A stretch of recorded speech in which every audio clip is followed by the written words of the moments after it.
জীবনে উচ্চাভিলাষী হওয়া প্রয়োজন, তবে সেই অভিলাষ অর্জন করতে গিয়ে স্বজনদের বিসর্জন কখনো কখনো ডেকে আনে ঘোর বিপদ। বাকিটা থাকলো গল্পে। নমস্কার, আপনারা শুনছেন গল্প একান্তে। একান্তে গল্প শোনার আদর্শ ঠিকানা।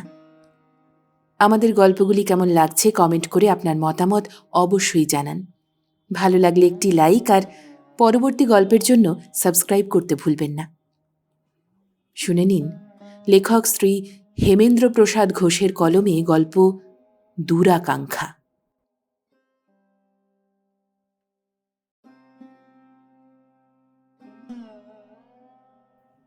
কুন্দ তাহার স্বামীকে ভালোবাসিতে পারিল না। স্বামীর অপরাধ, স্বামী ধনী নহে। স্বামী তাহাকে ছাড়িয়া কোথাও যাইতে অনিচ্ছুক। স্বামী আপনার অবস্থাতেই সন্তুষ্ট।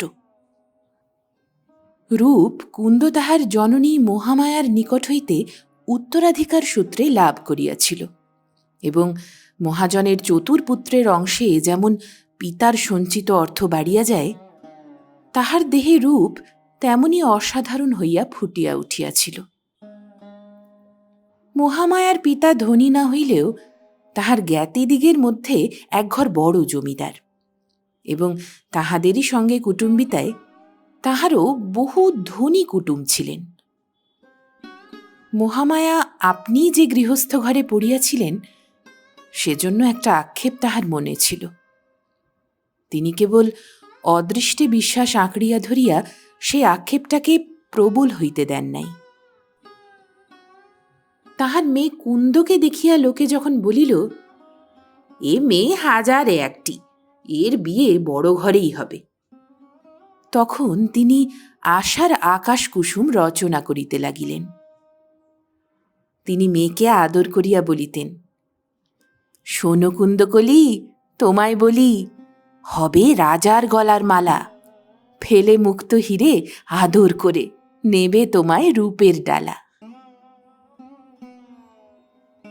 দীর্ঘ 12 বৎসর কাল মহামায়া আশার আকাশ কুসুমটিকে যেরূপে যত্নে রাখিয়াছিলেন, তাহা কুন্দ লক্ষ্য না করিয়া পারে নাই। মার মনের ইচ্ছাটা মেয়ের মনেও স্থান পাইয়া পুষ্ট হইয়াছিল। মহামায়ার নির্বন্ধাতিশয়ে তাহার পিতা যে 2-1টি ধনীর গৃহে দৌহিত্রীর বিবাহের সম্বন্ধ চেষ্টা করিয়াছিলেন, এবং তাহার ধনী জ্ঞাতির একমাত্র পুত্র কুমার নাগের সহিত সম্বন্ধের প্রস্তাব যে কেবল গুরু ঠাকুরের আপত্তিতেই পরিত্যক্ত হইয়াছিল, তাহাও সে জানিত। মহামায়ার স্বামী বিশ্বেশ্বরের প্রকৃতিটার সহিত স্ত্রীর প্রকৃতির একেবারেই মিল ছিল না। বিশ্বেশ্বর অত্যন্ত গদ্যপ্রবণ লোক। জমি জমা, ধান গ্রামের ঘোঁট, এইসব লইয়াই তিনি ব্যস্ত থাকিতেন।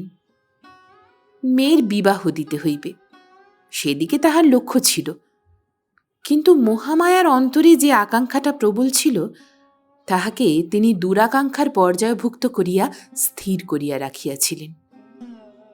মৃগতৃষ্ণিকার পশ্চাতে ধাবিত হইলে অবশ্যম্ভাবী ফল অসাফল্য। মেয়ে রূপসী হইলেও যখন সাধারণ চেষ্টায় কোনো ধনীর গৃহ হইতে সম্বন্ধে আগ্রহের কোনো লক্ষণ দেখা গেল না, তখন তিনি মোটা গৃহস্থ সচ্চরিত্র সুশীল প্রিয়নাথকে সুপাত্র বিবেচনা করিলেন, এবং স্ত্রীর বিশেষ আপত্তি থাকিলেও তাহারই হাতে কন্যাকে অর্পণ করিয়া নিশ্চিন্ত চিত্তে আবার জমি জমা, ধান ও ঘোঁট লইয়া ব্যস্ত হইলেন। মহামায়ার মনে হইল, যে মালা তিনি রাজপুত্রকে উপহার দিবার জন্য গাঁথিয়া রাখিয়াছিলেন, তাহা আবর্জনার স্তূপে ফেলিয়া দেওয়া হইল। সেই হইতে স্বামী স্ত্রীতে মনোমালিন্য ফুটিয়া উঠিল। এইসব জানিয়া ও বুঝিয়া কিশোরী কুন্দ স্বামীর ঘর করিতে আসিল। সে ঘরে স্বামী আর শাশুড়ি। শাশুড়ি বধূকে যত্ন করিতে ত্রুটি করিতেন না। স্বামীর ভালোবাসা প্রবলই ছিল, কিন্তু কুন্দ সেসব উপেক্ষা ও অবহেলা করিত। দৈহিক শ্রম সে ঘৃণা করিতে শিখিয়াছিল, অথচ গৃহস্থের ঘরে বধূকে সর্ববিধ দৈহিক শ্রম পরিহার করিলে চলে না। সকলেই বলিত, প্রিয়নাথের যে বুদ্ধি ছিল তাহাতে বিদেশে যাইলে সে হয়তো 2 পয়সা উপার্জন করিতে পারিত, কিন্তু সে স্ত্রীকে ছাড়িয়া যাইতে চাহিত না। কুন্দর মনে পড়িত, তাহার মাতামহ তাহাকে ঠাট্টা করিতেন, কুন্দকলি, তোমার একটা খোঁড়া বর দেব, যে তোমার কাছেই থাকবে, কোথাও যেতে পারবে না। এ যে প্রায় সেই রূপ। প্রিয়নাথের 2খানি মাত্র পাকা ঘর, আর সব খড়ের চাল, দাসদাসীর বাহুল্য নাই। এই অবস্থায় মানুষ কেমন করিয়া সন্তুষ্ট থাকিতে পারে? কিন্তু প্রিয়নাথ স্ত্রীকে এতই ভালোবাসিত যে তাহার বিরক্তিতেও সে বিরক্ত হইত না, আর বক্ষে দুরাকাঙ্ক্ষা পোষণ করিয়া কুন্দ কেবলই অসন্তোষের জ্বালায় জ্বলিত। সেই দুরাকাঙ্ক্ষার অনলে স্বামীর উপর তাহার ভালোবাসা পুড়িয়া ছাই হইয়া গিয়াছিল। কিন্তু কুন্দ তখনও মনে করিতে পারিত না যে দুরাকাঙ্ক্ষার অনল একবার প্রজ্বলিত করিলে, ইন্ধনের অভাব ঘটিলে তাহা যে প্রজ্বলিত করে তাহাকে দগ্ধ করিয়া তবে নির্বাপিত হয়। পরিপূর্ণ যৌবনে কুন্দ মা হইতে পিত্রালয়ে আসিল। তাহার প্রথম সন্তান পুত্র, যেন মাতার প্রতিচ্ছবি। কিন্তু কুন্দ তাহাকে মাতৃহৃদয়ের স্নেহভাণ্ডের পূর্ণ সুধা দিতে পারিল না। তাহার সে ভাণ্ড সে যে পূর্ণ হইতেই দেয় নাই। যাহারা পুত্রকে রাজপুত্রের মতো রাখিতে পারে না, সেই দরিদ্রদের ঘরে পুত্র জন্মে কেন? বিশেষ পুত্রের আবির্ভাবে তাহার স্বামীর ও শাশুড়ির আনন্দের আতিশয্যে সে যেন চেষ্টা করিয়া তাহার হৃদয়ে স্নেহ প্রস্রবণের মুখ রুদ্ধ করিয়া দিল। মাতৃত্ব তাহার উজ্জ্বল রূপে স্নিগ্ধতার সঞ্চার করিতে পারিল না। সে রূপ বিদ্যুতের মতো প্রবল, উজ্জ্বল, বিদ্যুতের মতোই মনোহর। কন্যার দিকে চাহিয়া মহামায়া আপন অদৃষ্টকেও ধিক্কার দিতেন, কন্যার অদৃষ্টকেও ছাড়িতেন না।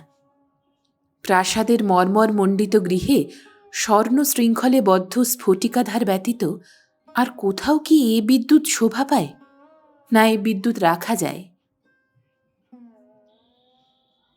পুত্রের বয়স যখন 6 মাস হইল, তখন যাইবে যাইবে করিয়া নানা ছলে মহামায়া কন্যাকে কাছে রাখিলেন। কন্যাও স্বামীর গৃহে যাইতে কিছুমাত্র ব্যগ্রতা প্রকাশ করিল না। সেই সময় মহামায়ার পিতৃগৃহে তাহার ভ্রাতুষ্পুত্রীর বিবাহের আয়োজন হইল। মহামায়া পিত্রালয়ে গমন করিলেন। দাদা মহাশয়ের ও দিদিমার আহ্বান ছিল। বিবাহের সময় দাদা মহাশয়ের ধনী জ্ঞাতি কুমারনাথ বংশের প্রধানরূপে আসিয়া দাঁড়াইয়া কাজ করিয়া গেল। তাহার বিধবা জননীও কয়দিন আসিয়া উপদেশ ও দ্রব্যাদি দিয়া যথেষ্ট সাহায্য করিলেন। বিবাহের পর একদিন মহামায়া কন্যাকে সঙ্গে লইয়া কুমারনাথের মাতার সহিত সাক্ষাৎ করিতে গেলেন। সকলে বসিয়া গল্প করিতেছিলেন। এমন সময়ে কি একটা কাজে বা কাজের ছলে কুমারনাথ সেই ঘরে আসিয়া ডাকিল, মা। অপরিচিতাদিগকে দেখিয়া সে চলিয়া যাইবার উদ্যোগ করিলে মা মহামায়ার পরিচয় দিয়া বলিলেন, তোর দূর সম্পর্কের পিসি। কুমারনাথ প্রণাম করিতে করিতে বলিল, অনেকদিন দেখিনি কিনা?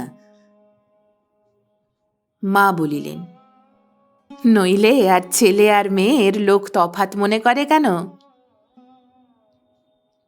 কুমারনাথ আর কোনো কথা বলিল না। তাহার দৃষ্টি কুন্দের মুখের উপর পড়িয়া ফিরিয়া আসিতে যেন একটু বিলম্ব করিল।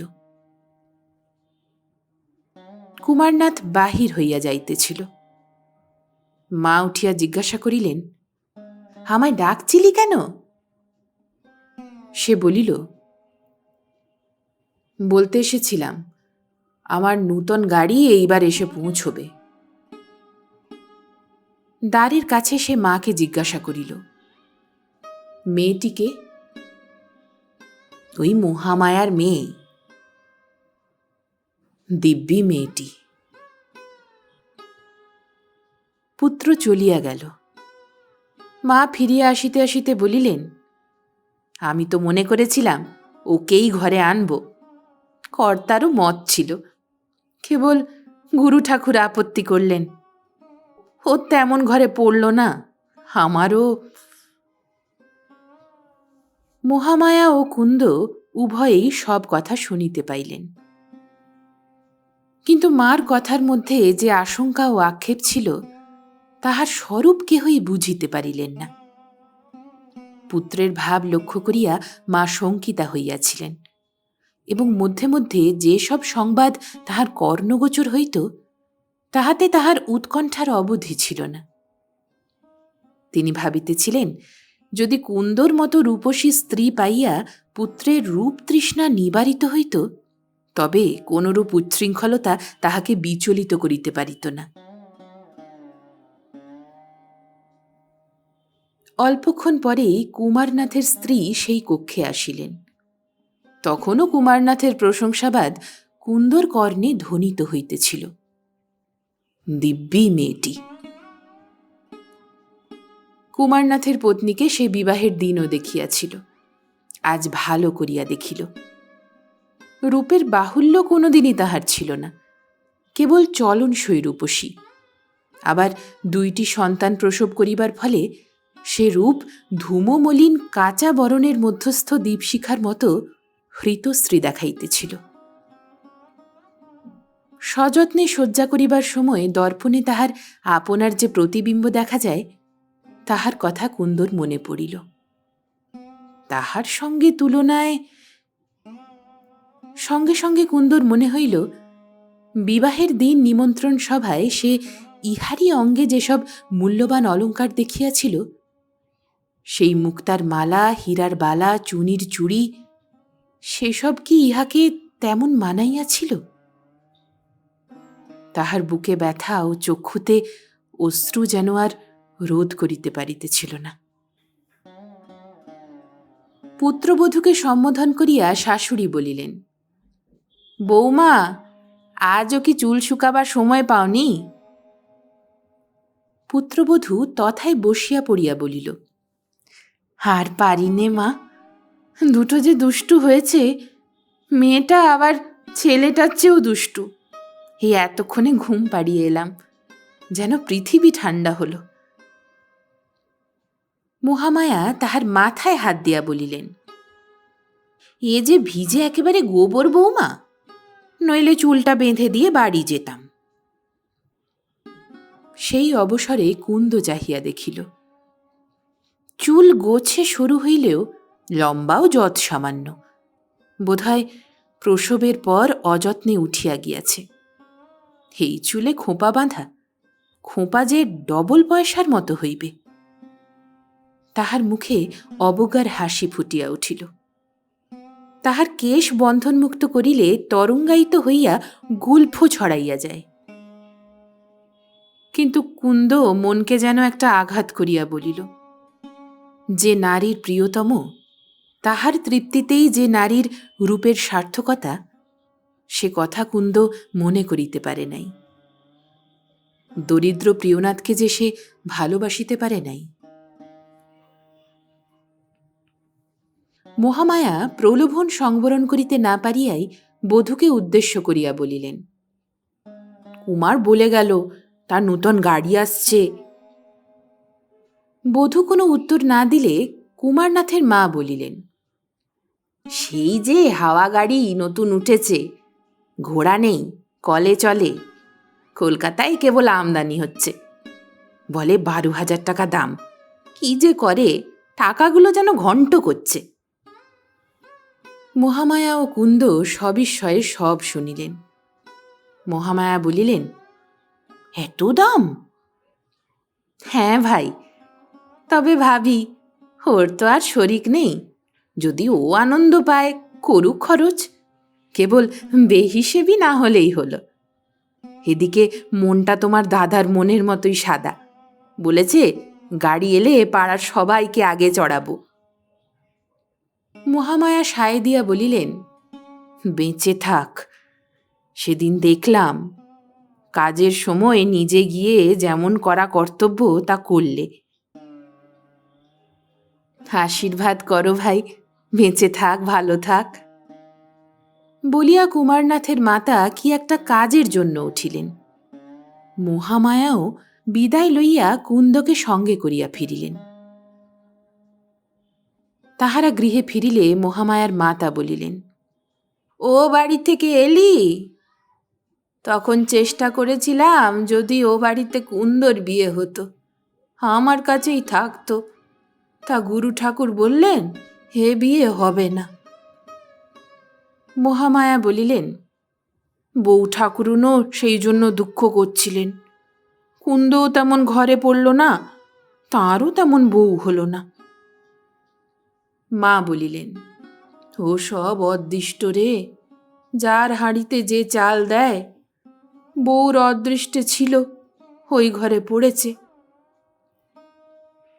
মহামায়া বলিলেন, সেদিন বউ এসেছিল সেজে গুজে, অত ভালো করে দেখিনি, আজ দেখলাম স্ত্রী নেই, বউ ভালো হয়নি।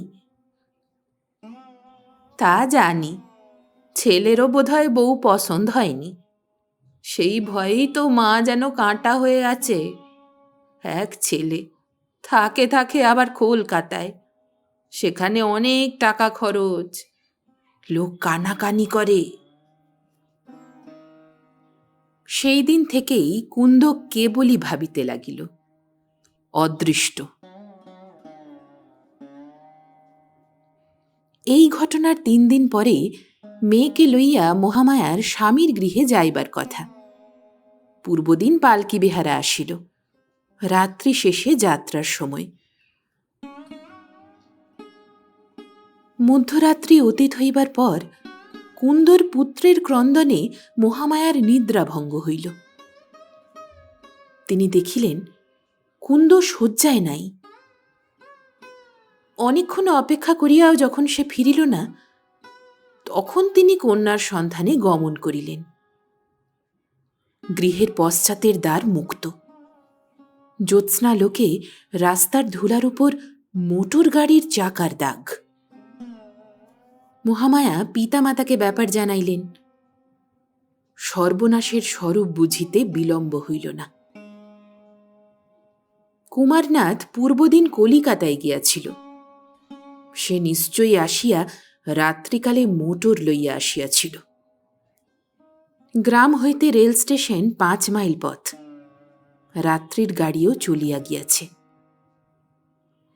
এ কথা তো ফুটিবারও উপায় নাই। মহামায়া শিরে করাঘাত করিলেন।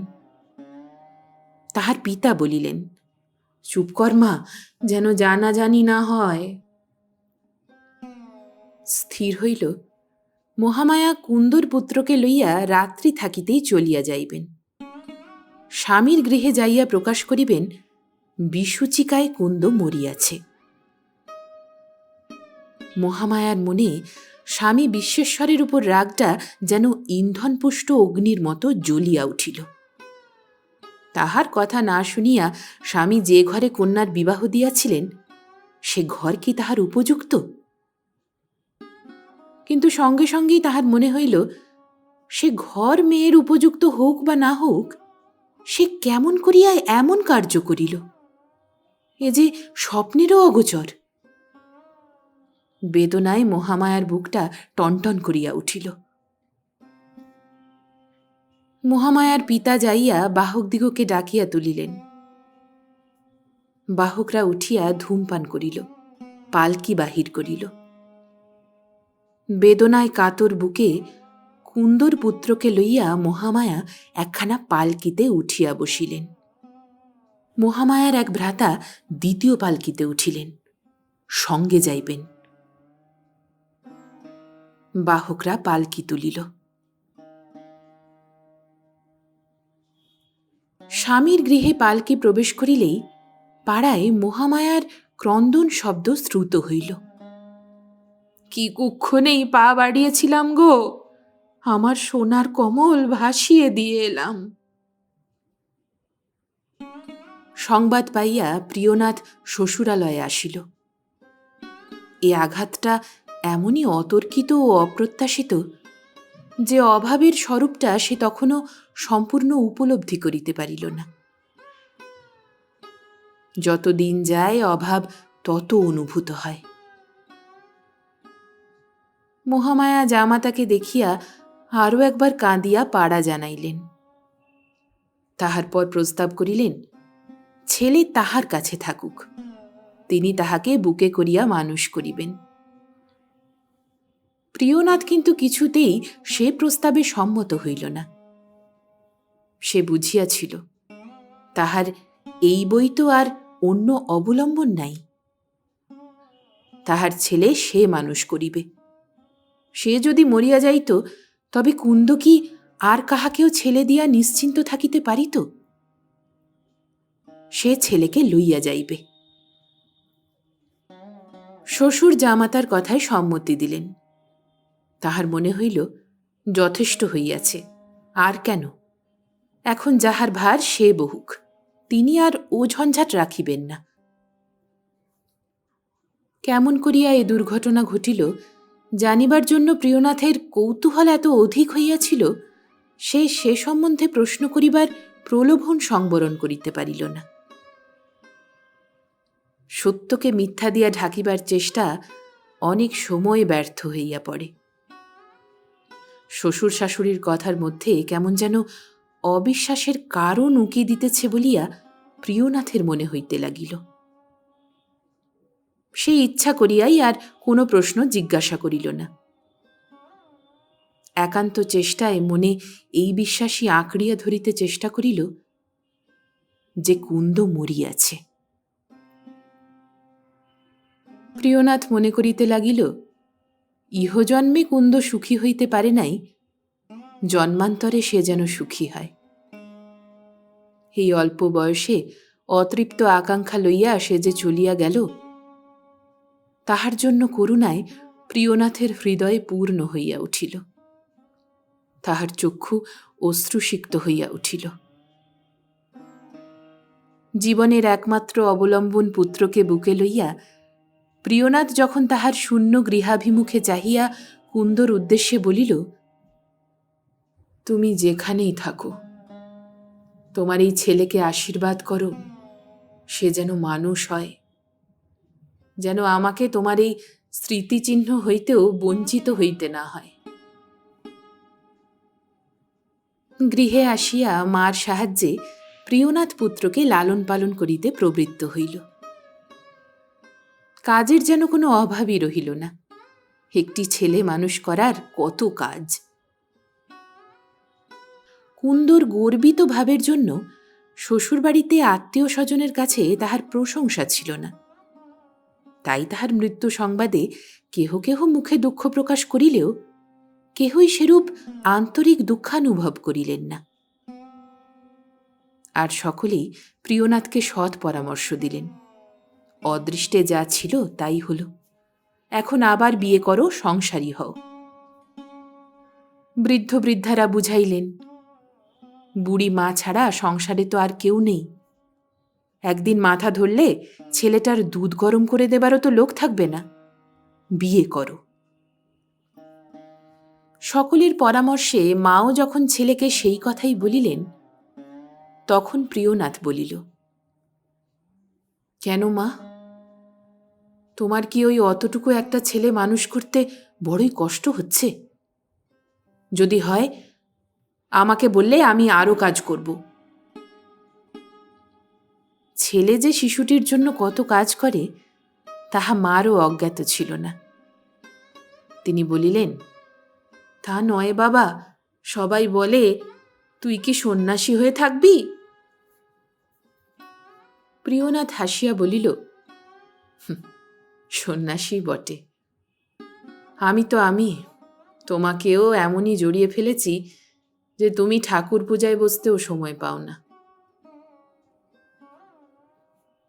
সেই দিন হইতে মা আর সে কথা তুলিলেন না। প্রিয়নাথ নিশ্চিন্ত হইয়া ছেলেটিকে লইয়া সময় কাটাইতে লাগিল। একবার তাহার মনে হইত, এই ছেলেটিকে না পাইলে সে কি করিত, কেমন করিয়া তাহার দিন কাটিত, শূন্য হৃদয়ে কিসে পূর্ণ করিয়া সে বাঁচিয়া থাকিত। সে যত তাহা মনে করিত, ততই নিবিড়তর স্নেহে পুত্রকে বক্ষে চাপিয়া ধরিত। পাড়ার লোক, আত্মীয় কুটুম্ব সকলেই বলিত, ছেলে মানুষ করতে হয় তো প্রিয়নাথের মতো, মাও এমন করে ছেলের লালন পালন করতে পারে না, ধন্য মানুষ। প্রিয়নাথ ছেলেটির নাম রাখিল দেবদত্ত। ধীরে ধীরে দেবদত্ত বড় হইয়া উঠিল। সে গ্রামে আর কোনো বালক তাহার সমান ছিল না। ক্রমে গ্রামের পার্শ্বেই জেলার সদর স্কুল হইতে প্রবেশিকা পরীক্ষা দিয়া বালক দেবদত্ত যখন সর্বপ্রথম স্থান অধিকার করিল, তখন প্রিয়নাথের আনন্দের আর অবধি রহিল না। সেই আনন্দের মধ্যে তাহার কেবল কুন্দকেই মনে পড়িতে লাগিল। সে বাঁচিয়া থাকিলে আজ তাহার মাতৃহৃদয় কি আনন্দেই উৎফুল্ল হইয়া উঠিত। এইবার কিন্তু ছেলেকে ছাড়িতে হইল। পিতাকে ও পিতামহীকে ছাড়িয়া যাইতে দেবদত্ত যেমন কাঁদিল, তাহাকে ছাড়িয়া থাকিতে হইবে মনে করিয়া পিতামহী ও পিতাও তেমনই কাঁদিলেন। স্থির হইল দেবদত্ত প্রতি শনিবারে বাড়ি আসিবে। প্রিয়নাথ প্রথমে মনে করিয়াছিল, সপ্তাহের মধ্যে একদিন যাইয়া ছেলেকে দেখিয়া আসিবে, কিন্তু পরে বিবেচনা করিয়া দেখিল, মাকে তো সঙ্গে লইয়া যাইতে পারিবে না। কাজেই সেই ইচ্ছা সে দমন করিল। দেবদত্ত জানিত ঠাকুরমা ও বাবা সপ্তাহ ধরিয়া তাহার আগমন পথ চাহিয়া থাকেন। কাজেই সে প্রতি শনিবারে বাড়ি আসিত। সেদিন বাড়িতে কি আনন্দ, যেন কত যুগ পরে সে ফিরিয়া আসিল। ছুটির সময় সে কখনো বাড়ি ছাড়া থাকিত না। কেবল একবার সকলে পূজার ছুটিতে কাশী বেড়াইয়া আসিয়াছিলেন। দেখিতে দেখিতে 2 বৎসর এবং তাহার পর আরও 2 বৎসর কাটিল। উভয় পরীক্ষাতেই দেবদত্ত সর্বপ্রথম স্থান অধিকার করিল। তখন পিতামহী তাহার বিবাহের আয়োজন করিলেন। গ্রামেই পরিচিত পরিবারের একটি সুন্দরী মেয়ে তিনি বাছিয়া রাখিয়াছিলেন। তাহার সহিত দেবদত্তের বিবাহ দিলেন। অনেক দিন পর আবার ঘরের শূন্যতা পূর্ণ হইল। তাহার মনে হইল, এইবার তাহার কাজ শেষ হইল। তাহার পর এমএ ও আইন পরীক্ষায় প্রথম হইয়া দেবদত্ত জিলায় আসিয়া ওকালতি করিতে লাগিল। বোধহয় পিতামহীর ও পিতার আশীর্বাদেই দেখিতে দেখিতে তাহার পসার জমিয়া গেল। শত ধারায় অর্থ আসিতে লাগিল। এদিকে প্রিয়নাথ গ্রামের সর্বপ্রধান হইয়া উঠিল। কিন্তু তাহার স্বভাব মাধুর্যে কেহ তাহাকে ঈর্ষা করিত না। তাহাদের বাড়ির এবং পার্শ্বের পুষ্করিণীর সংস্কার হইল। এই সময় পরিপূর্ণ সুখের সংসার রাখিয়া পিতামহী 2 দিনের জ্বরে দেহ রক্ষা করিলেন। গ্রামের লোক বলিল, তাহার মতো ভাগ্যবতী নারী তাহারা কেহ কখনো দেখে নাই। কলিকাতার প্রসিদ্ধ কীর্তন গায়িকা কান্তিময়ীর বাড়িতে 2 জন লোককে লইয়া একজন দালাল উপস্থিত হইল। লোক 2 জন মফস্বলে একটা বড় শ্রাদ্ধের অনুষ্ঠানে কীর্তনের জন্য গায়িকাকে বায়না করিতে আসিয়াছিল। গায়িকা প্রৌঢ়া, যে জীবনযাপন করিয়াছে তাহার নানা অত্যাচারও তাহার অসামান্য রূপের চিহ্ন মুছিয়া ফেলিয়া তাহাকে স্ত্রীহীন করিতে পারে নাই। কাহারো কাহারো দেহের গঠন এমনই যে রূপের চিহ্ন কিছুতেই মুছে না। এও তেমনি। গায়িকা প্রথমে মফস্বলে যাইতে অস্বীকার করিল, কিন্তু তাহার পর গ্রামের নাম শুনিয়া সে যেন কেমন অন্যমনস্ক হইল। একটু ভাবিয়া বলিল, ভালো, যাইব। যখন পারিশ্রমিকের কথা উঠিল, তখন সে আরও একজনের উপর তাহা স্থির করিবার ভার দিয়া পাশের ঘরে চলিয়া গেল। গ্রামের লোক প্রিয়নাথকে ধরিয়াছিল, তাহার মাতার শ্রাদ্ধে ভালো কীর্তন শুনাইতে হইবে। প্রিয়নাথের সম্মতি পাইয়া দুইজন লোক কলিকাতায় বায়নার জন্য আসিয়াছিল। কান্তিময়ী মফস্বলে বড় যাইত না, কিন্তু সে যখন গ্রামের নাম শুনিল, তখন আজিকার এই কীর্তন গায়িকা কান্তিময়ীর ছদ্ম আবরণ পড়িয়া গেল। প্রায় ৩০ বৎসর পূর্বের কুন্দ চমকিয়া উঠিল।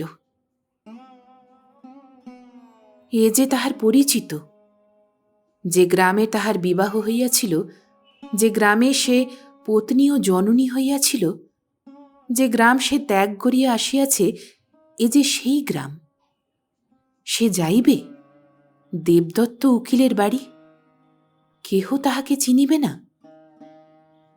সে তো মরিয়াছে, এখন একবার প্রেতপুরী হইতে যাইয়া দেখিয়া আসিলে হয় না?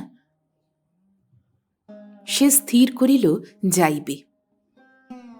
চুম্বক যেমন লৌহকে আকৃষ্ট করে, মৃত্যু যেমন মানুষকে আকৃষ্ট করে, কোনো অজ্ঞাত শক্তি যেন তেমনি বলে তাহাকে আকৃষ্ট করিল। সেই আকর্ষণের প্রভাবে সে সম্মতি জানাইল। ৩০ বৎসর যে মোহে কুমারনাথ ডাকিলেই কুন্দ সব ত্যাগ করিয়া আসিয়াছিল, সে মোহ নষ্ট হইতে বিলম্ব হয় নাই। নারীর হৃদয়ে যে ভালোবাসা থাকে, তাহা পরকে আপন করে, আপনারে পর। সে ভালোবাসা সে ভাগ্য দোষে স্বামীকে দিতে পারে নাই। মনে করিয়াছিল কুমারনাথ সে ভালোবাসা আকর্ষণ করিতে পারিবে। তাহার সে ভুল ভাঙিতেও বিলম্ব হয় নাই। পরন্তু বড় শীঘ্রই, অপ্রত্যাশিত অল্পকালের মধ্যেই সে ভুল ভাঙিয়া গিয়াছিল। সে বুঝিয়াছিল, সে যাহাকে ভালোবাসা ভাবিয়াছিল তাহা পিশাচের পিপাসা। সে যাহাকে কোমলা লতা মনে করিয়াছিল, তাহা বিষধর সর্প। তাহার দংশনে তাহার সমস্ত জীবন বিষাক্ত। তাহাকে মৃত্যুকাল পর্যন্ত সেই বিষের জ্বালায় জ্বলিতে হইবে। তাহার পর, মৃত্যুর পরও যদি কিছু থাকে, সে আর ভাবিতে পারিত না। যে উত্তেজনায় সে সেই ভাবনা ডুবাইতে পারিত, সে উত্তেজনা আবার তাহার সংস্কারের বিরোধী ছিল। কাজেই প্রফুল্লতা তাহাকে পরিহার করিয়া গিয়াছিল। আর তাহার সেই যে বিষণ্ণ ভাব, তাহা কুমারনাথের ভালোই লাগিত না। যে তাহার জন্য সর্বত্যাগ করিয়া কুলে কালি দিয়া আসিয়াছে, সে তাহার কাছে এমন যাতনা পায় কেন? সে কাজ সে তো জানিয়াই করিয়াছে। কুমারনাথ বিরক্ত হইয়া উঠিয়াছিল। বৎসর ফিরিতে না ফিরিতে কুমারনাথের বিরক্তি যখন তাহার রূপ তৃষ্ণাকে জয় করিল, সে চলিয়া গেল। তখন অসহায় হইয়াও কুন্দ যেন নিষ্কৃতি লাভ করিল। জোয়ারের জল যেমন বৃন্তচ্যুত ফুলকে কুলে কর্দমে ফেলিয়া রাখিয়া সরিয়া যায়, কুমারনাথের রূপতৃষ্ণা তেমনি এই হতভাগিনীকে পাপের পিচ্ছিল পঙ্কে ফেলিয়া রাখিয়া সরিয়া গেল। তখনও কুন্দের দেহে রূপ, আর শিক্ষায় আর অনুশীলনে তাহার কণ্ঠ মধুময়। সে যে পথে আসিয়া দাঁড়াইয়াছিল, সে পথে এই দুই সম্বল বড় সাধারণ নহে। সে তাহার ওই কণ্ঠের শ্রম করিয়া জীবিকা অর্জন করিতে লাগিল। সে যে লজ্জা, তাহাতে প্রথম প্রথম সে যেন মরিয়া যাইত। কিন্তু অভ্যাসে সেই লজ্জা দূর হইয়া গিয়াছিল। জীবিকার্জন ছাড়া আরও একটা কারণে সে আপনাকে ব্যাপৃত রাখিতে বাধ্য হইত।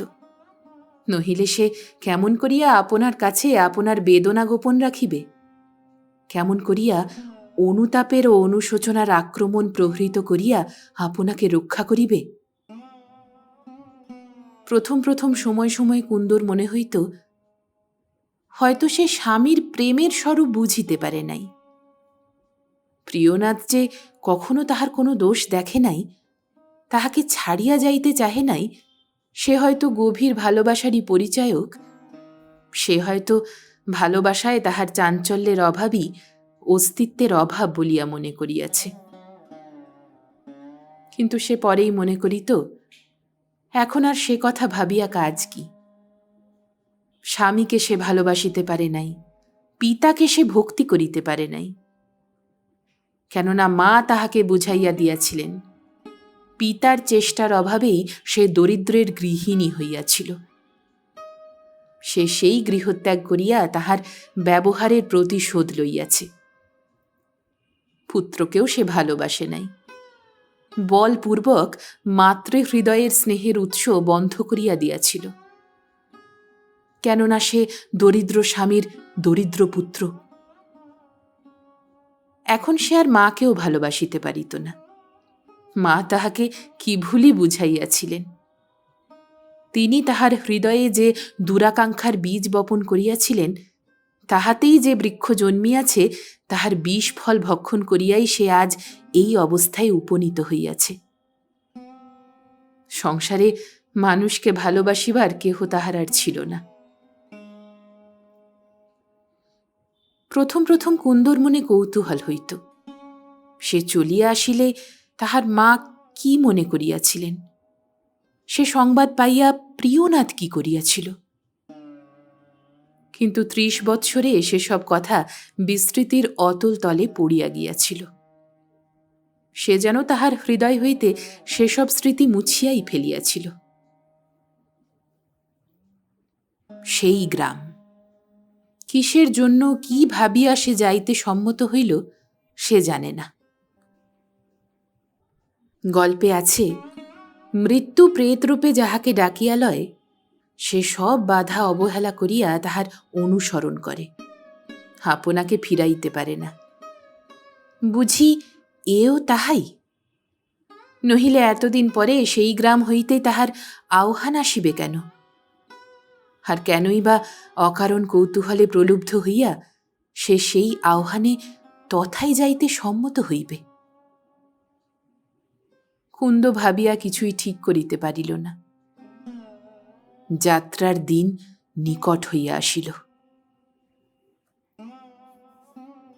রাত্রিকালে কুন্দ যখন আরও একজন কীর্তন গায়িকার সহিত রেল স্টেশন হইতে শ্রাদ্ধ বাড়িতে পৌঁছিল, তখন সে স্থানটি চিনিতে পারিল না। পথে সে যে সংবাদ গ্রহণ করিয়াছিল তাহাও সামান্য। দেবদত্ত উকিল যুবক, রূপে গুণে সে অঞ্চলে তাহার মতো ছেলেও দুর্লভ। সে শৈশবে মাতৃহীন, পিতা আর বিবাহ না করিয়া ছেলেকেই মানুষ করিয়াছেন। পিতা ও পিতামহী গ্রাম ছাড়িয়া যাইতে চাহেন নাই বলিয়াই সে হাইকোর্টে ওকালতি না করিয়া জিলায় ওকালতি করিতেছে। ইহার মধ্যেই সে জিলায় সব পুরাতন উকিলকে পরাভূত করিয়া শ্রেষ্ঠ স্থান অধিকার করিয়াছে। কয় বৎসরের মধ্যে অবস্থা ফিরাইয়া ফেলিয়াছে। তাহারই পিতামহীর শ্রাদ্ধ। দিবালোক বিকাশের পর কুন্দ চারিদিকে চাহিয়া দেখিল, বাড়ি চিনিতে পারিল না, কিন্তু জায়গাটা যেন চিনি চিনি করিতে লাগিল। যেন নিশীথে দুরাগত বংশীরবে পরিচিত সুর শোনা যাইতে লাগিল। গানের কথাগুলা মনে পড়িতেছে না, কিন্তু পরিচিত সুরটা মনের মধ্যে গুঞ্জরিয়া উঠে মনে হইতেছে। শেষে রাজপথের পরপারে অশোক গাছটির ওপর তাহার দৃষ্টি পড়িল। সে বাড়ির কাছে রাস্তার পরপারে একটা অশোক গাছ ছিল। ফাল্গুন চৈত্রে তাহার শ্যামপত্র মধ্যে গুচ্ছ গুচ্ছ রক্ত কুসুম ফুটিয়া উঠিত। প্রিয়নাথ সে 2 মাস প্রতিদিন সে ফুল আনিয়া ঘরে রাখিত।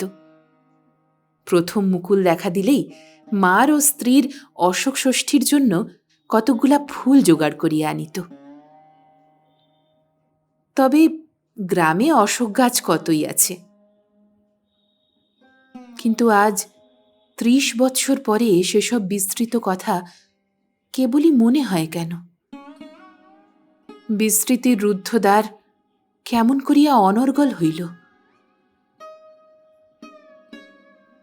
কিছুক্ষণ পরে একজন লোক আসিয়া কুন্দ প্রভৃতিকে সভা দেখিতে লইয়া গেল। পূর্বমুখ দ্বার অতিক্রম করিয়া সকলে মধ্য প্রাঙ্গণে উপনীত হইল। গৃহখানি যে নূতন তাহার পরিচয় তাহার সর্বাঙ্গে স্বপ্রকাশ। উঠানখানি সিমেন্ট করা, মধ্যে একটি বকুল গাছ। কুন্দ ও অপর গায়িকা সেই গাছের তলায় আসিয়া দাঁড়াইল। কুন্দর মনে পড়িল, সে বকুল ফুল ভালোবাসিত বলিয়া প্রিয়নাথ বাড়ির উঠানে একটা বকুল গাছ বসাইয়াছিল। বাড়ির মধ্যে বকুল গাছ বসাইতে নাই বলিয়া যেসব বৃদ্ধ বৃদ্ধা মতামত প্রকাশ করিয়াছিলেন, তাহাদের কথা হাসিয়া উড়াইয়া দিয়াছিল। কুন্দ মনকে আবার তিরস্কার করিল। সেসব কথা আজ মনে পড়ে কেন? উত্তর দিকে ঠাকুর দালানে শ্রাদ্ধের দান সাজানো। ঠাকুর দালানের সিঁড়ির উপর যাহার শ্রাদ্ধ তাহার একখানি প্রতিকৃতি ফুল দিয়া সাজানো। কুন্দ চমকিয়া উঠিল। তাহার মুখ বিবর্ণ হইয়া গেল। এ যে শাশুড়ির ছবি। যে শাশুড়ির আদর যত্ন সে ঘৃণায় প্রত্যাখ্যান করিয়াছে, তাহারই চিত্র। পার্শ্বে চন্দন চর্চিত একজোড়া খড়ম। কুন্দর মনে পড়িল, বিধবা শাশুড়ি প্রতিদিন স্বামীর এই খড়ম পূজা না করিয়া জল গ্রহণ করিতেন না। দালানের কাছে কুসুমোপম বালক ক্রোড়ে মুণ্ডিত কেশ ও কে? 30 বৎসর, তবুও যে চিনিতে পারা যায়। বালকটি দাদা দাদা বলিয়া প্রিয়নাথের গলা জড়াইয়া আদর করিতেছে। তবে কি তাহার মাতৃপরিত্যক্ত পুত্র পিতার বুকে আশ্রয় পাইয়া বাঁচিয়াছিল? প্রিয়নাথ তাহার দিকে চাহিতেই কুন্দ দৃষ্টি ফিরাইয়া লইল। অদূরে একজন যুবক আরও একখানি প্রতিকৃতি পুষ্প দিয়া সজ্জিত করিতেছিল। সে প্রতিকৃতি 30 বৎসর পূর্বের। আর মার মুখ দেখিলে ছেলেকে চিনিতে তো এতটুকুও বিলম্ব হয় না। কুন্দর মাথাটা ঘুরিয়া গেল। সে বকুল গাছের মূলে বাঁধানো স্থানটায় বসিয়া পড়িল। যুবকটি তাহার দিকে দৃষ্টিপাত করিল। তাহার দৃষ্টিও সেই যুবকের মুখ হইতে কিছুতেই ফিরিতে চাহিতেছিল না। আপনাকে একটু সামলাইয়া লইয়া কুন্দ উঠিল। তখন তাহার বুকের মধ্যে ঝড় উঠিয়াছে, আর কালবৈশাখীর ঝড়ের মধ্যে বিদ্যুতের মতো উজ্জ্বল হইয়া উঠিয়াছে দারুণ আশঙ্কা।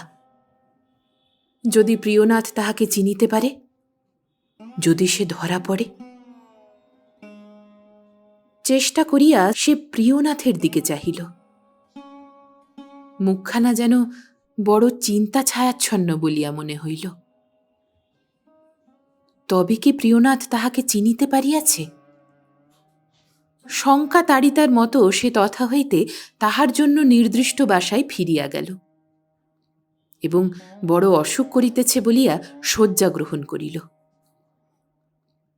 কুন্দ যে গাহিতে পারিবে না সে কথাটা দেখিতে দেখিতে যখন চারিদিকে ছড়াইয়া পড়িল, তখন অনেকে হতাশ হইল। কেননা কলিকাতার নামজাদা গায়িকা কান্তিময়ীর কীর্তন শুনিবার আশায় অনেকেই উৎফুল্ল হইয়াছিল। কেহ কেহ বিরক্ত হইয়া বলিল, এই তো বাড়ির মধ্যে গিয়েছিল, এরই মধ্যে এমন অসুখ হলো যে গাইতে পারে না। ওসব চালাকি, না গাইবে তবে এলো কেন? শুনিয়া প্রিয়নাথ বলিল, যদি অসুখী করে থাকে গাইবে কেমন করে? প্রিয়নাথ যে কুন্দকে চিনিতে পারিয়াছিল তাহা নহে, কিন্তু গায়িকার মুখ দেখিয়া আরও একখানা মুখ তাহার মনে পড়িয়াছিল। সে মুখ যে সে ৩০ বৎসর দেখে নাই, তবু একদিনের জন্যও ভুলিতে পারে নাই। সে যে সে মুখ স্মৃতির জপমালা করিয়া রাখিয়াছে। শয্যায় পড়িয়া কুন্দ যখন বুকের মধ্যে বিষম যন্ত্রণা অনুভব করিতেছিল, সেই সময় কে বলিল, কর্তার ছেলে এসেছেন। কুন্দ চাহিয়া দেখিল, সম্মুখে দেবব্রত। তাহারই, কিন্তু পুত্র বলিবার অধিকার যে আর তাহার নাই। বুকের ধনকে বুকে ধরিবার অধিকার যে সে পাপের পঙ্কে ফেলিয়া গিয়াছে। সে আজ ৩০ বছরের কথা। সঙ্গে যাহারা ছিল তাহাদের একজন বলিল, দেখুন দেখি কি এমন অসুখ যে গাইতে পারে না। দেবব্রত বলিল, বাবা কি বললেন? আশেপাশের লোকেরা বলিলেন, তোমার বাবা তো বলেন অসুখ হলে তো গাইতে পারবেই না। দেবব্রত মৃদু হাসিয়া বলিল, বাপের কথার উপর কি ছেলের কাছে আপিল হয়? কুন্দ সব ভুলিয়া গেল। সেই মিষ্ট কথা, সেই মিষ্ট হাসি, বুকের মধ্যে সে কি তুমুল আন্দোলন, কি ভীষণ যন্ত্রণা। দেবব্রত কুন্দর সঙ্গীদের বলিল, আমি ডাক্তারবাবুকে পাঠিয়ে দিচ্ছি, তিনি ব্যবস্থা করে দেবেন। বলিয়া সে চলিয়া গেল। যতক্ষণ তাহাকে দেখা গেল, কুন্দ তাহাকে দেখিল। দীর্ঘদিন কোথা দিয়া কেমন করিয়া কাটিয়া গেল কুন্দ বুঝিতেই পারিল না। তুষার গিরিশিরে পাষাণেরই কাঠিন্যের অনুকরণ করিয়া পাষাণ হইতে চাহে, কিন্তু সে কতক্ষণ? নিদাঘের মার্তণ্ড তাপ তাহাকে কোমল করিয়া দূরীভূত ধারায় ধরায় পাতিত করিয়া ধরার শুষ্ক ভূমি স্নিগ্ধ করে। একদিন সে যে মাতৃহৃদয়কে আমল দেয় নাই, আজ তাহার বুকের মধ্যে সেই মাতৃহৃদয় শতধা বিদীর্ণ করিয়া যে স্নেহের উৎস উৎসারিত হইল, তাহাকে রোধ করিবার শক্তি তো তাহার নাই। আজ তাহার কেবল মনে হইতে লাগিল, সে ছুটিয়া যাইয়া প্রিয়নাথের পদতলে পতিত হয়, বলে, আমাকে ক্ষমা করো, ক্ষমা লইয়া আমাকে মরিতে দাও, তোমার ক্ষমা পাইলে আমি সব পাইব। আর বারবার মনে হইতে লাগিল, একবার, শুধু একবার তাহার পুত্রকে বক্ষে চাপিয়া ধরিবে। কিন্তু হায়, সে যে একেবারেই অসম্ভব। একদিন তাহার মাতা তাহার হৃদয়ে দারুণ দুরাকাঙ্ক্ষার বীজ বপন করিয়াছিলেন, তাই রাজার গলার মালা হইবার প্রলোভনে সে দেবপূজায় আপনাকে উৎসৃষ্ট হইতে দেয় নাই। আর তাই আজ সে পাপের পুঁতি গন্ধময় আবর্জনাপূর্ণ পয়ঃপ্রণালীতে পতিত। আর আজ এ আবার কি দুরাকাঙ্ক্ষা! আজ অনুতাপ ও আত্মগ্লানি দুরন্ত কীটের মতো তাহার মনকে যেন কুড়িয়া কুড়িয়া কাটিতে লাগিল। অথচ সে যাতনা সে প্রকাশ করিতে পারিল না। পাছে সব প্রকাশ পায় আর সর্বনাশী সে, তাহার জন্য এই পুণ্যের সংসারের, এই সোনার সংসারের সর্বনাশ হয়। তাই সে চুপ করিয়া রহিল। ডাক্তার আসিয়া কুন্দকে দেখিয়া গেলেন। সে রোগের কোনো কথাই বলিতে পারিল না। সঙ্গীরা পুনঃ পুনঃ তাহাকে কি অসুখ জিজ্ঞাসা করিল। সে কেবল বলিল, বড় যন্ত্রণা। সন্ধ্যার পর একজন লোক আসিয়া জিজ্ঞাসা করিল, দেবব্রত খবর লইতে পাঠাইয়াছে ডাক্তারবাবু কীর্তন গায়িকাকে দেখিয়া গিয়াছেন কিনা। কুন্দ শুনিল। তাহার বুকের মধ্যে যে অগ্নি জ্বলিতেছিল তাহাতে যেন ইন্ধন যোগ হইল। যে ছেলে শ্রাদ্ধ বাড়ির শতকার্যের মধ্যেও বাড়িতে একজন কীর্তন গায়িকার সংবাদ লইতে ভুলে নাই, সেই ছেলে তাহার। সে যে সুখের সংসার এক ঝলক দেখিয়াছে, সে সংসার তাহারই ছিল। সে যদি আপনি ভুল না করিত, তবে পতিপুত্র লইয়া সে সেই সংসারে রাজমাতার মতো পুণ্যে সুখে জীবন কাটাইয়া দিতে পারিত। আর তাহার পর সে মরিলে শাশুড়ির মতো ছেলের পিণ্ড পাইত। সে কি ভুল করিয়াছে, কি হারাইয়াছে, সেসব আজ সে যেমন করিয়া বুঝিল, এই দীর্ঘ ৩০ বৎসরের মধ্যে বুঝি একদিনও তেমন করিয়া বুঝিতে পারে নাই। শুধু একবার কি সে তাহার ছেলেকে তাহার বলিতে পারিবে না? না, একবার আরো একবার কখনোই দেখিতে পাইবে না। কুন্দ বুঝিল সে আর যেন আপনাকে সামলাইতে পারিতেছে না। তখন তাহার বড় ভয় করিতে লাগিল, সে যদি কোনরূপে আত্মপ্রকাশ করিয়া ফেলে, তখন দেবব্রত কি ভাবিবে? পিতার কাছে শুনিয়া যে মাকে সে দেবতার মতো মনে করিয়া আসিয়াছে, পূজা করে, সে কি তাহার সেই মা? না, সেই মা মরিয়াছে।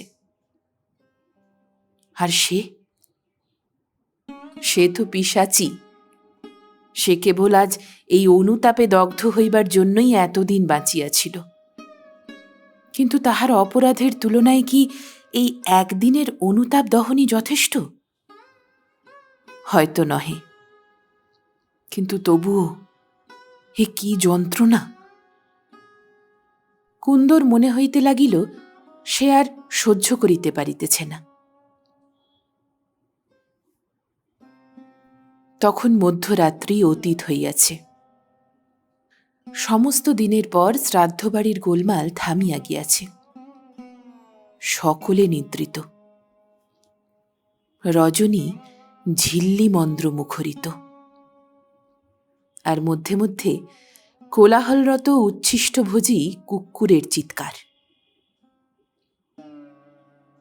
কুন্দ উঠিয়া বসিল। দীপালোকে দেখিল সকলে ঘুমাইয়া আছে। সে বারান্দায় আসিয়া নামিয়া পড়িল। আকাশ চন্দ্রের কিরণে ভরা।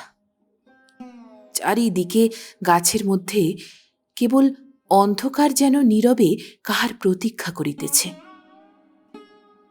চারিদিকে কি স্নিগ্ধ মধুর শান্ত ভাব। আর তাহার বুকের মধ্যে যাতনার সে কি অস্থিরতা! সে যে আর যাতনা সহ্য করিতে পারে না।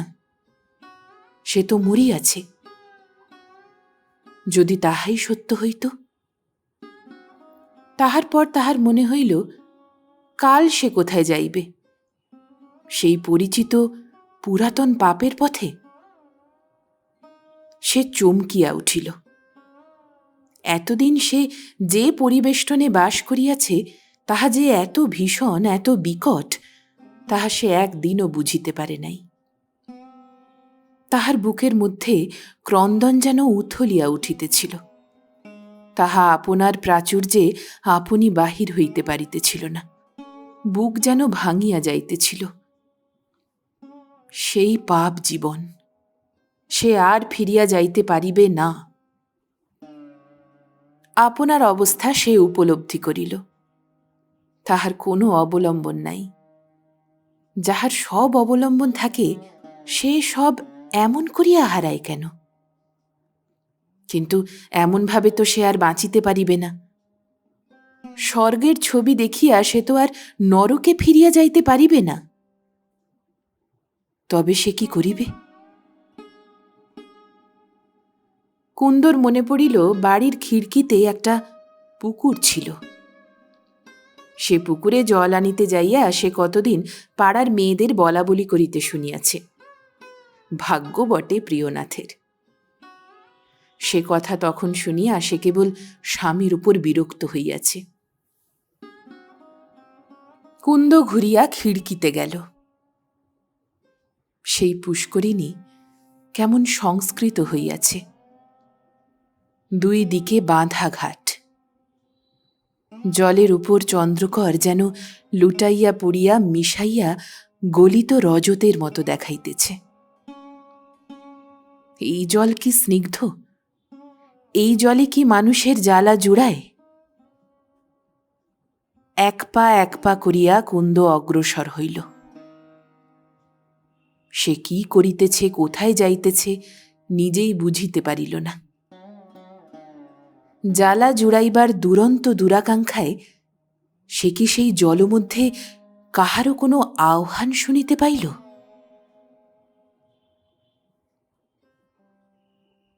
সকালে কুন্দর সঙ্গীরা তাহাকে না পাইয়া শঙ্কিত হইল এবং তাহার সন্ধান করিতে লাগিল। শেষে খিড়কির পুকুরে তাহার সব ভাসিয়া উঠিল। প্রিয়নাথ ও দেবব্রত ডাক্তার আনাইল, যদি কৃত্রিম উপায়ে শ্বাস প্রশ্বাস করাইয়া তাহার মৃতদেহে জীবন ফিরানো যায়। তাহা হইল না। পূর্বদিন গায়িকাকে দেখিয়া প্রিয়নাথের মনে ৩০ বৎসর পূর্বে হারানো একখানি মুখের স্মৃতি উদিত হইয়াছিল, কিন্তু সেদিন সে কুন্দ বলিয়া তাহাকে চিনিতে পারে নাই। আজ আর সন্দেহের অবকাশ রহিল না। কুন্দর বাম বাহুতে উল্কিতে একটি কুন্দ ফুল অঙ্কিত ছিল। উল্কিওয়ালি আসিলে তাহারই কথায় কুন্দ সেই চিত্র অঙ্কিত করাইয়াছিল।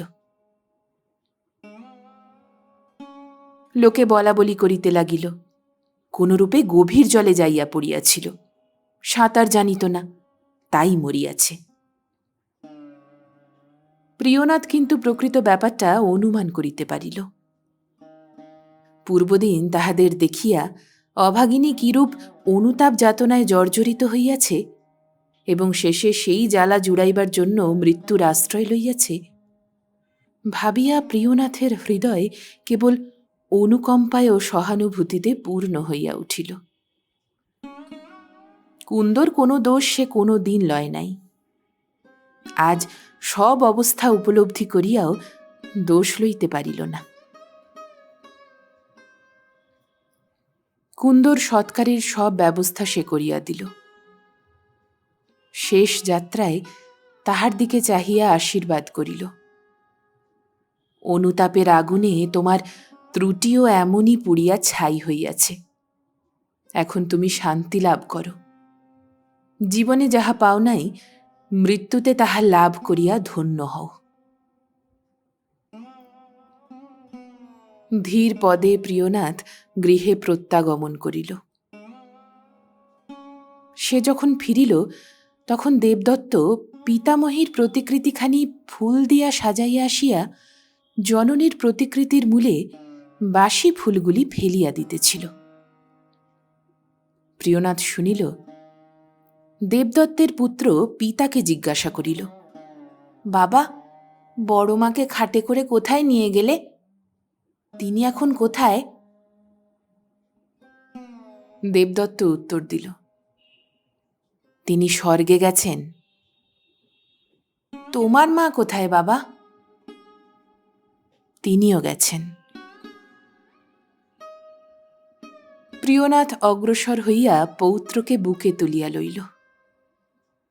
দেবদত্ত মাতার প্রতিকৃতির পাদদেশে ফুল সাজাইয়া দিল।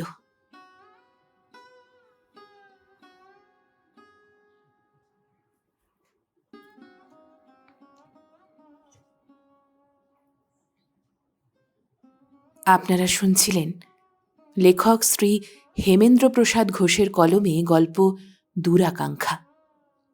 পরবর্তী গল্পের জন্য শুনতে থাকুন গল্প একান্তে।